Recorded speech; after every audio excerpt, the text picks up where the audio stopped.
మిత్రులారా,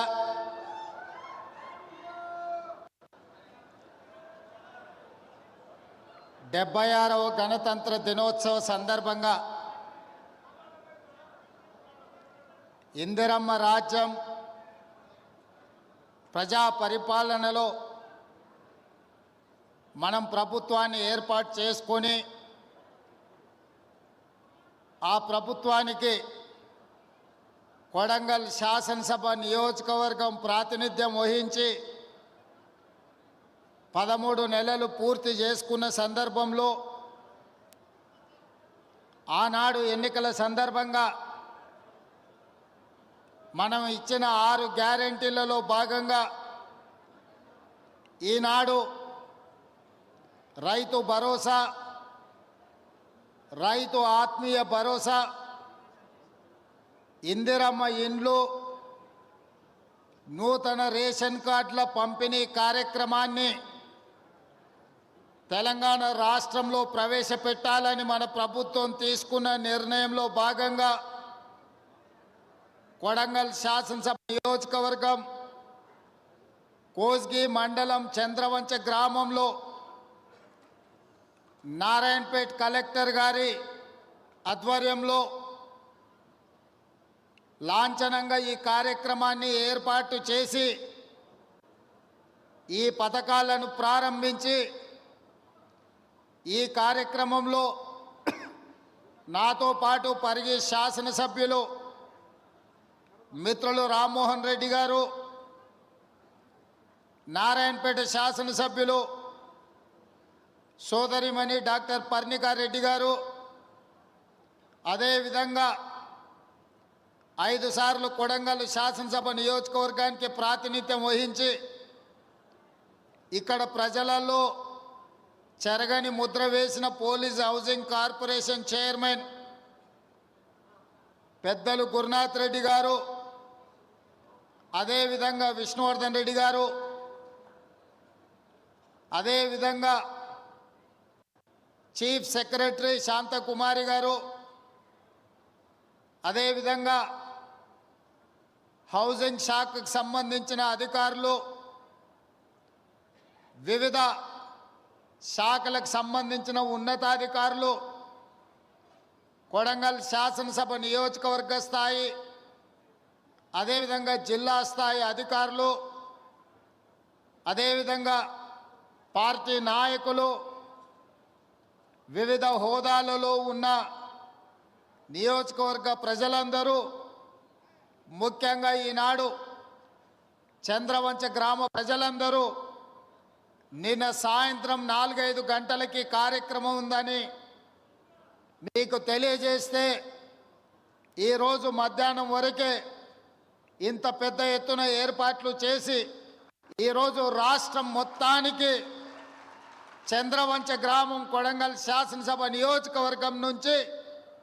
ఈ అద్భుతమైన 4 సంక్షేమ కార్యక్రమాలను ప్రారంభించినందుకు ఈ కార్యక్రమానికి విచ్చేసిన ప్రతి ఒక్కరికి మనస్ఫూర్తిగా ధన్యవాదాలు తెలియజేస్తున్న మిత్రులారా, మీకందరికీ తెలుసు స్వతంత్రం వచ్చిన నాటి నుంచి 2023 వరకు మన కొడంగల్ శాసనసభ నియోజకవర్గానికి ఎవరు అధికారంలో ఉన్నా, ఎవరు ఏ హోదాలో ఉన్నా మన నియోజకవర్గానికి జరగాల్సినంత న్యాయం జరగలేదు. అందుకే 2023 డిసెంబర్లో జరిగిన ఎన్నికల సందర్భంగా పెద్దలు గురునాథ్ రెడ్డి గారు, అదేవిధంగా శాసనసభ నియోజకవర్గంలో ఉన్న ప్రజలందరూ ఆలోచన చేసి ఈసారి ఖచ్చితంగా ఈ రాష్ట్రంలో కాంగ్రెస్ ప్రభుత్వం ఏర్పడాలి, ఆ ప్రభుత్వానికి కొడంగల్ శాసనసభ నియోజకవర్గం నాయకత్వం వహించాలి అని మీరందరూ కలిసికట్టుగా కష్టపడి అత్యధిక మెజారిటీతో ఇక్కడి నుంచి నన్ను శాసనసభ్యుడిగా ఎన్నుకుంటే శ్రీమతి సోనియా గాంధీ గారు, మల్లికార్జున్ ఖర్గే గారు, రాహుల్ గాంధీ గారు ఈరోజు ఈ రాష్ట్రానికి ముఖ్యమంత్రిగా నన్ను నియమించడం జరిగింది. ముఖ్యమంత్రి బాధ్యతలు చేపట్టిన నాటి నుండి మీకు కొంచెం దూరమైన మిమ్మల్ని రెగ్యులర్గా కలవకపోయినా 4 కోట్ల తెలంగాణ ప్రజల యొక్క బాధ్యత, తెలంగాణ రాష్ట్రం యొక్క అభివృద్ధి, 4 కోట్ల ప్రజల సంక్షేమ పథకాల్ని అమలు చేసే పనిలో నిరంతరం శ్రమిస్తూనే కొడంగల్ యొక్క గౌరవ ప్రతిష్టను పెంచడానికి నిరంతరం కష్టపడి ముందుకు సాగుతున్నాం. ఇవాళ రాష్ట్రం నలుమూలల కొడంగల్ శాసనసభ నియోజకవర్గం నుంచి ప్రజలు చూస్తున్నారు. ఇవాళ రాష్ట్రంలో ఎవరికి ఏ సంక్షేమ పథకం అందాలన్నా కొడంగల్ శాసనసభ నియోజకవర్గ ప్రజలు ఈరోజు తీర్పునిచ్చే ఆదేశాలు ఇచ్చే పరిస్థితికి ఇవాళ కొడంగల్ శాసనసభ నియోజకవర్గం చేరుకున్నదంటే ఇది మన అందరికీ గౌరవం. ఇవాళ ఈ వేదిక మీద ఉన్న ప్రతి ఒక్క నాయకుడు, ప్రతి ఒక్కరూ వారే ఎన్నికల్లో నిలబడ్డట్టుగా, వాళ్ళే ఈ శాసనసభ నియోజకవర్గానికి ఎమ్మెల్యేలు అయినట్టుగా, వాళ్ళే ఈ తెలంగాణ రాష్ట్రానికి ముఖ్యమంత్రులు అయ్యి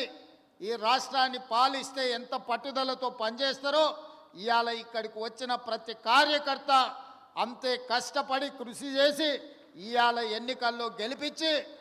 ఈరోజు తెలంగాణ రాష్ట్రంలో సంక్షేమ పథకాలను అమలు చేస్తున్నాం. మీకందరికీ తెలుసు, ఇచ్చిన మాట ప్రకారం ముఖ్యంగా భూమికి విత్తనానికి ఎంత బలమైన అనుబంధం ఉంటుందో రైతుకు కాంగ్రెస్ ప్రభుత్వానికి కూడా అంతే బలమైన అనుబంధం ఉంది. ఆనాడు డాక్టర్ వైఎస్ రాజశేఖర రెడ్డి గారు 2004లో గురునాథ్ రెడ్డి గారు పెద్దలు ఎమ్మెల్యేగా ఉన్నప్పుడు రైతులకు ఉచిత కరెంట్ ఇస్తాం వ్యవసాయానికి అని చెప్పి మొట్టమొదటి సంతకంతో ఎల్బీ స్టేడియంలో రైతులకు ఆనాడు 9 గంటల ఉచిత కరెంట్ ఇవ్వడమే కాకుండా 1200 కోట్ల రూపాయలు రైతుల మీద ఉన్న విద్యుత్తు బకాయిలను, అదేవిధంగా వందలాది కేసులను